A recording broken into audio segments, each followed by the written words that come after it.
Ustaz,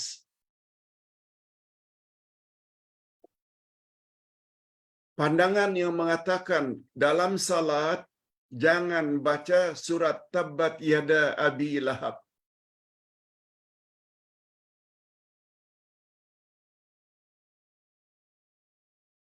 Sebab bila kita baca, Nabi Muhammad sallallahu alaihi wasallam akan sedih. Bila ditanya apa kaitannya? Tabbat Yada Abi Lahab membawa makna celakalah ke atas Abu Lahab.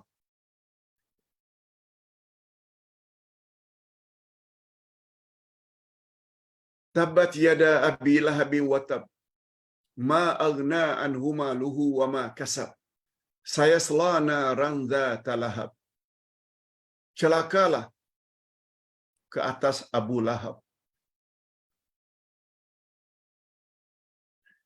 Tidak ada satu pun yang boleh menolong Abu Lahab untuk terhindar dari apa yang dia usahakan. Semua kita tahu Abu Lahab adalah uncle Rasul yang sangat memusuhi Rasul. Namun demikian, Abu Lahab itu uncle-nya Rasul, pakciknya Rasul, bapa saudaranya Rasul. Saya selana ranzata lahab. Abu Lahab akan dilempar dalam api yang bernyala-nyala. Lalu kata pendapat ini, betulkah Pak Ustaz? Nabi akan sedih bila kita baca dalam salat, setelah Al-Fatihah, kan kita baca surat. Kata mereka, jangan baca surat Tabbat.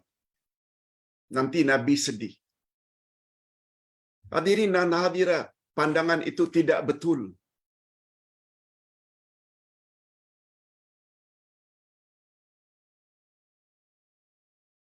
Imam Ibnu Katsir menyebut dalam kitabnya, Tafsir Ibnu Katsir, tidak ada asas langsung perkataan itu. Tidak pernah datang dari Nabi. Semua kita kan tahu, Nabi diangkat menjadi Rasul. Ada 4 orang uncle-nya yang hidup. 2 memeluk Islam, beriman, Hamzah dan Abbas. Dan 2 lagi mati dalam keadaan kafir, yaitu Abu Talib dan Abu Lahab.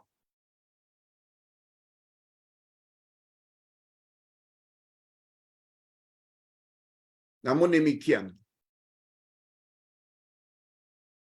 kita tak boleh mendakwa jangan baca surat Tabbat, sebab tidak pernah ada larangan itu dari Nabi sallallahu alaihi wasallam. Itu sudah ketetapan Allah. Malah dijadikan sebagai surah lagi. Boleh. Yang kedua, Pak Ustaz ada bercakap tentang beberapa kesalahan dalam salat. Beberapa hari yang lalu, ketika ada yang tanya, macam mana Pak Ustaz jika kita membaca surat Al-Fatihah, ternyata beberapa kesalahan terdapat, sama ada makhraj, tajwid, dengung, mad, ikhfa, idgham, qalqalah, syafawi. Ustaz sudah jawab. Kesalahan dalam salat ada 2 jenis. Ada namanya lahan khafi, ada namanya lahan jali. Lahan khafi maknanya kesalahan yang ringan, yang tidak sampai membatalkan salat. Salat tetap sah. Ustaz sudah buat contoh. Antara lain kita terbaca tidak menepati makhrajnya. Sepatutnya zal menjadi zai. Sepatutnya Ar-Rahmanir Rahim menjadi Ar-Rahman Nur Rahim. atau Ar-Rahman Ar-Rahim, semuanya itu tidak merubah makna. Kesalahan itu namanya kesalahan khafi, ringan. Salatnya sah. Dengan syarat dia hendaklah terus belajar dan memperbetul. Dan jangan marah bila ditegur. Itu syaratnya. Adapun syarat, adapun lahan jali, yaitu kesalahan yang besar. Antara lain, kita dah sebut. Contohnya beberapa hari yang lalu. Yang apabila kesalahan itu membuat berubah maknanya. Iyyaka na'budu, ada sabdu pada ya. Kita baca tidak pakai sabdu. Iyyaka na'budu wa iyyaka nasta'in. Ia membawa makna kepada cahaya matahari aku beribadat. Dan kepada cahaya matahari aku memohon pertolongan. Syirik. Siratal ladzina an'amtu alaihim. Jalan yang lurus ialah jalan orang-orang yang aku beri mereka nikmat. Nah, kita pula mendakwa kita yang bagi. Padahal an'amta, engkau yang bagi. Juga adalah menjadi kesalahan an'amti alaihim. Itu pula mendakwa Tuhan itu perempuan. Bila itu terjadi, confirm salatnya batal. Okey, yang menjadi pertanyaan, Pak Ustaz, betulkah ada hadis bahawa seseorang yang salat itu fadilat atau pahala salat yang mereka perolehi kadang-kadang ada 10% atau 10/10, maknanya 100%. Ada 9/10, 90%. Ada 8/10, ada 7/10, ada 6/10, ada 5/10, ada setengah saja pahala yang dia dapat. Betulkah itu ada hadis? Betul? Itu terdapat dalam hadis sahih Sunan Abu Daud.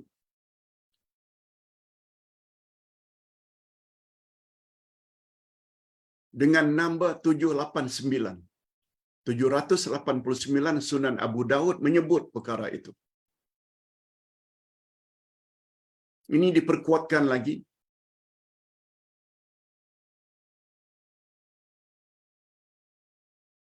Ayat Al-Quran, ayat 2 dari surat Al-Mu'minun. Qad aflahal mu'minun alladzina hum fi salatihim khashi'un. Sungguh menang orang-orang yang beriman, yang mereka khusyuk dalam salat mereka. Itu sebabnya apabila seseorang yang salat, mula takbir saja, dah ingat yang lain-lain, tak faham apa yang dia baca, tak sama ganjaran yang dia dapat dengan orang yang faham terhadap apa yang dia baca. Tak sama.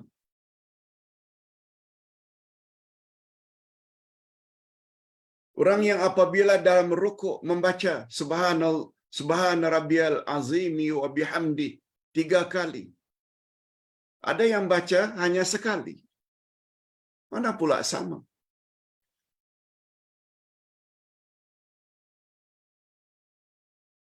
Ada orang yang apabila selesai tahiyat akhir sebelum salam, dia ikuti dengan doa-doa yang datang dari Nabi. Ada pula fil alamina innaka hamidum majid langsung salam.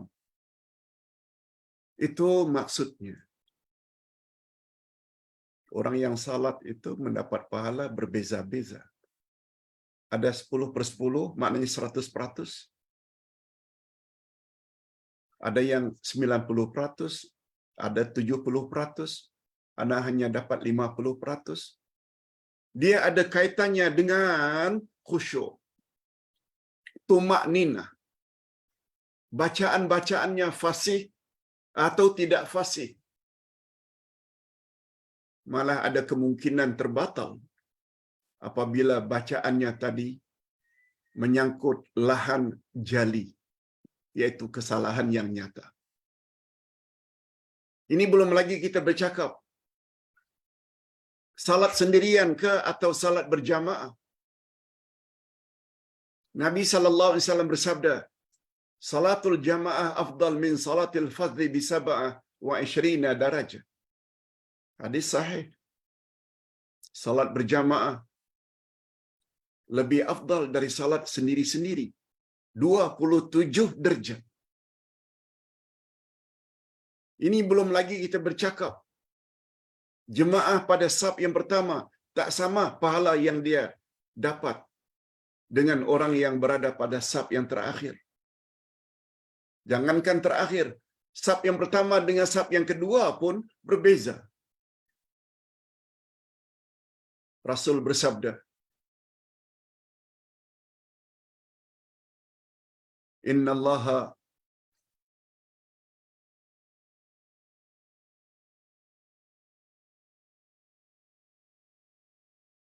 bersalawat. Innallaha yusalli ala safil awal." Allah bersalawat ke atas orang yang berada pada saf yang pertama. Bersalawat dengan makna Allah berkati hidup orang yang berada pada saf yang pertama. Selawat Allah tidak dapat untuk orang yang pada saf-saf yang di belakang. Itu saja nampak perbezaan. Ada yang dapat marka yang penuh, ada yang dapat sepertiga, ada yang dapat setengah, ada yang dapat suku. Yes, jawabnya ada. Dan hadis itu sahih.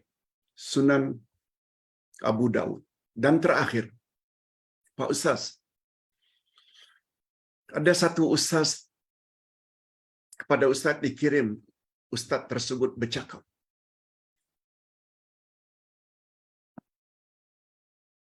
"Barang siapa yang baca doa ini ketika menutupkan mata orang yang wafat," orang yang mati kan biasanya matanya terbuka. Lalu matanya ditutup. Sambil menutup itu, dia baca Bismillah ala millati Rasulillah, dengan nama Allah, di atas agama Muhammad Rasulullah. Memang ada bacaan itu diajar oleh Nabi. Tapi bukan sempena menutup mata orang yang baru meninggal dunia. Yang katanya fadilatnya orang tersebut tidak akan disiksa selama 40 tahun. Bila ditanya, sahihkah Pak Ustaz? Jawabnya tidak sahih. Tidak pernah datang dari Nabi sallallahu alaihi wasallam janji apabila menutup mata si mayat itu sambil membaca Bismillah ala millati Rasulillah 40 tahun dia tidak akan disiksa. Semuanya itu khurafat, tidak ada asas. Cuma jangan lupa, Nabi sallallahu alaihi wasallam ada sebut doa yang sama, yaitu doa tersebut bagus dibaca ketika membawa mayat untuk dimasukkan ke lubang lahat. Baca doa itu, yes, yang itu sahih. Yang itu sahih datang dari Nabi. Dari atas mayat diturunkan, disambut oleh yang bawah. Ketika memasukkan ke lubang lahat, Bismillah ala millati Rasulillah. Yes, yang itu sahih. Dan tidak ada pun janji mayat itu tidak akan disiksa selama 40 tahun.